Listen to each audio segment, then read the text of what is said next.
Yeah, it was a chilly weekend across southern Wisconsin. My hands are finally defrosted, which is great because I can point at this beautiful sunrise that we have looking out east over downtown Madison. You can see some nice clear skies over the majority of southern Wisconsin. That's what we're seeing right now. However, if you're headed out toward the southeastern corner of the state, closer to Milwaukee or Kenosha, things are looking a little bit different. We've got some lake effect snow moving in from Lake Michigan with snowfall rates just south of Kenosha at around 2 inches per hour. So that's going to impact that visibility there this morning and leave us with an accumulation of snow on those roads. So if you're headed out in that direction, just be aware of those travel impacts that we're going to have for the next couple of hours. Now, like I said, closer to Madison, looking a lot clearer. We're going to be in the low 20s around 7 a.m., increasing to the upper 20s just a couple hours later by 9 o'clock thanks to some extra sunshine this morning. But throughout the day, we will see some cloud cover move in and out throughout southern Wisconsin. So taking a look at that with our future track, you can see 9 a.m., a lot of us still on that sunnier side, but that cloud cover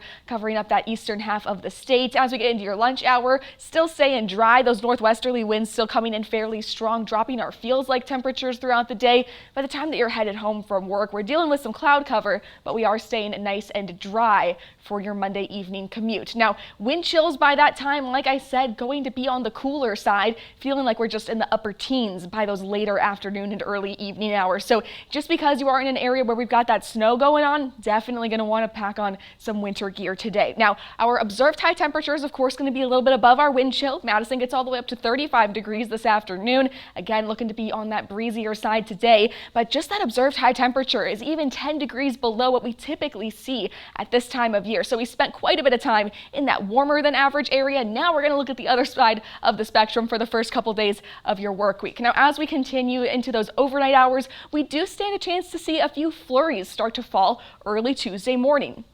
As you can see, this is going to stay very light throughout our Tuesday overnight, and a lot of us will even stay on that drier side, but still some of us will wake up to a little bit of a dusting on those roads. That chance for precipitation continues into around mid-morning tomorrow, but at that time you can see we're warm enough to see that come down as some rain sprinkles instead before clouds start to move out for our Tuesday afternoon. Now, as we get into the middle of November, those warmer than average temperatures are looking likely to come back, and you can even see that throughout our 7 days. So we're starting off mid-30s for our Monday overnight tonight, dropping down into the low 20s, even an increase tomorrow for your Tuesday, getting into high temperatures back in the 40s, approaching 50 by Wednesday, and then we land in the upper 50s by Friday, and even your next weekend looking fairly nice with a high temperature Saturday in the low 60s, but some rain chances headed our way for the weekend. Stick with us. Dana's got more news coming up after the break.